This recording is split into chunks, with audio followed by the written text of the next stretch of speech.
Who did this? It's not funny. Who replaced my intro with who did that?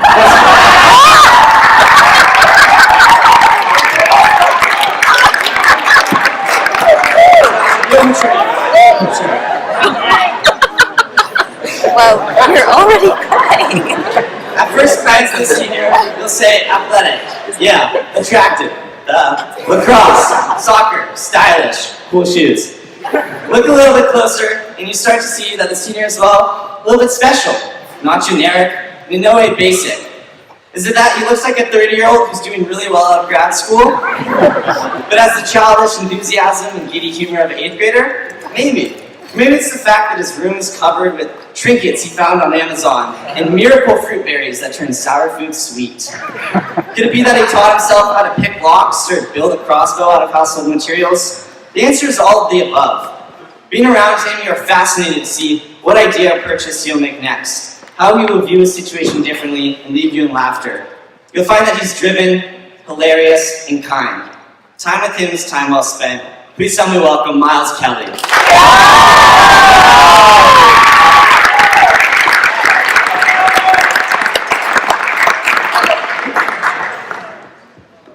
Hello, everybody. Good morning. Good morning! I'm going to tell you all a story about myself. It's a Friday afternoon. I'm in 3rd grade. I just finished a long week of school, and I'm pumped to go play Pokemon with my friends, right? When suddenly, my dad comes to the door, holding a book, telling me that it's time to go read. I was so confused. The school week was over. It's kind of like if your imaginary friend went to play with the kid across the street. And you're just like, okay, I guess I'll meet up with you later. And you'd be like, yeah, okay, whatever, dude. When I was little, I really thought the only thing my dad knew how to say was go read. It wasn't like there was anything wrong with him. He just wanted me to read so I would learn stuff. But all I wanted to do was go sit on the toilet with the seat down and play with my action figures. Don't worry, it makes sense. Now, in retrospect, what he was doing seems fairly normal. But at the time, his persistence seemed odd. One day I confronted my dad about this, which is tough for me. He's a super serious guy, an entrepreneur actually. And he always sits at this one desk in our house and reads these thick books.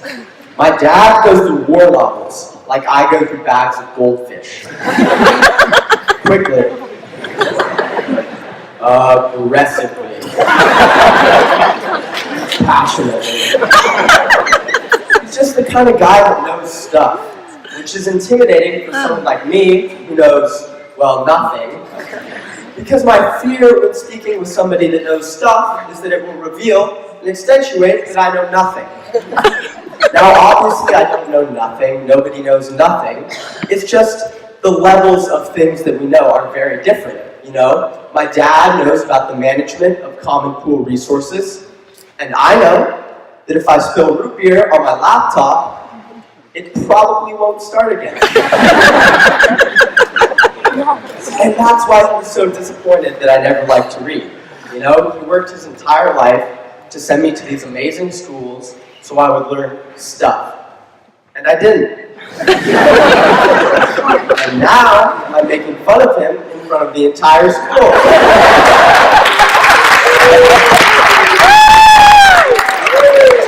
So bad. I guess that whole plan kind of backfired. Well, my father was always trying to get me to read. My mother was never quiet long enough for me to get through a page. She's a talker, and don't get me wrong, I love talking to my mom. We'll talk on the phone for 15 minutes or 2 hours, but at the end of it, no matter what, she will always say, one more thing. But it's rarely anything that deserves to be one more thing. It'll be like, Miles, one more thing. Patty, from my search and rescue team, bought a rice cooker.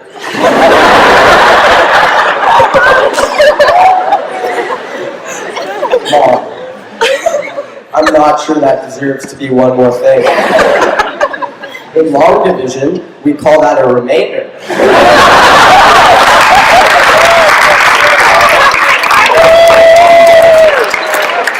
And if you save up 17 of those, we'll give you another conversation. So anyway, here's the story.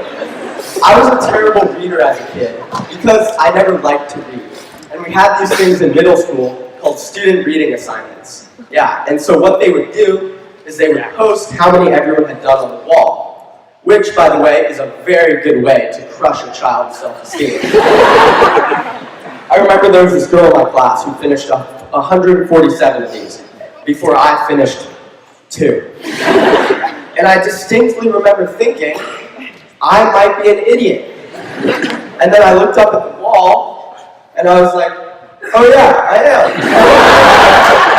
And in retrospect, it seemed so obvious that I just had some kind of ADD or something, you know? I remember reading these books as a kid. There were 4 rabbits, Mopsy, Flopsy, Cottontail, and Peter. And I was thinking, if you name your first rabbit Mopsy, are you really going to name the second one Flopsy? Do you want everyone to hate you? Peter's the only one that made it out okay in the naming process. He's an investment banker now. He's like, I do not know those other rabbits. They're like, aren't you Peter Rabbit? He's like, no, I'm Peter Musk. He's tucking his ears into a baseball cap while he jumps into the new Tesla. And anyway, while I was thinking about all of that, the other kids actually read the book. And I think it's important to talk about this stuff because, in fact, I was not that idiot. I just needed to learn at my own pace. And look at me now. I'm here giving you all this speech. So, quickly, some end of speech advice. Your life is going to be a gradual process of becoming comfortable with things you were once embarrassed about. There's a confusion in each of us about what we should share and what we should hold to ourselves. But I find that opening up and telling people your stories helps me. So be outgoing. Tell your stories. Put yourself out there. Win your imaginary friend back from the kid across the street. Woo! That's what life is about. Hey, it's worked out for me so far. Thank you.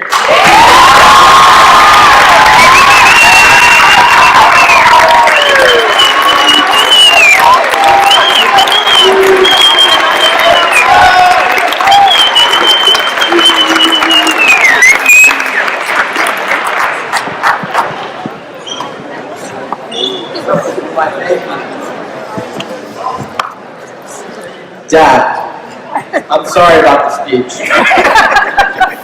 The truth is, I'm grateful for everything you have done for me and the time you have put into making me a better person. Despite fighting you every time you tell me to go read, I now understand that you are doing it to help me. Thank you for everything. I love you. Mom, your laughs and high spirits are what get me through the tough days. You are always there to support me and give me advice when I need it. I will miss you more than you know next year. I love you. Rachel, we argue, wrestle, and prank each other almost every day. But just know it's only out of love. I'm excited to see you grow as you continue your life into high school. I love you. Grandma Rachel and Papa Lee, thank you guys for always opening your house to me, teaching me how to golf, / putting up with my frustration, and not tagging me out before home plate. I love you both. Donna Karen, thank you for all the PJs I've grown out of throughout the years. Thank you for coming today. I love you. Lauren, thank you. I know I don't say it too often, but thank you. Thank you for being my person, the person that I know I can rely on, even if I feel like the world has turned on me. There will never be a day that goes by that I will not be grateful for you, but since you are there 110% of the time, I don't mean to, but sometimes I take you for granted. Especially the little things you do for me, like sending me a good night text or a good morning text, and I need to remember that I won't have that forever. I love you. To my friends, thank you to the boys for putting up with my aggressive, high energy, and for all the good times.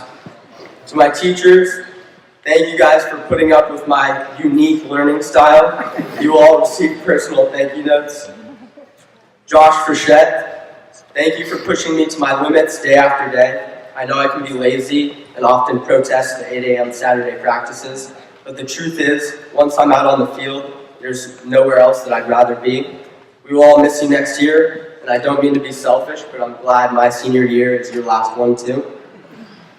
Josh Goldstein, for my freshman and sophomore year, I was skeptical about whether or not I wanted to continue playing competitive soccer. You showed me the bond that the MA soccer team has and inspired me to continue pushing myself to improve. Thank you for helping me see that I truly love soccer. Shout outs to Isaiah for always asking me how I'm doing. Varsity lacrosse. Yeah. Varsity soccer. Yeah! Mike Carpool. All of my friends' parents for letting me sleep at their houses and feeding me. Call of Duty and the Xbox group chat. Yeah! Friends. Six Flags. Shoes. Big shout out to Amazon Prime. And shout out to the winner chicken dinner class of 2018.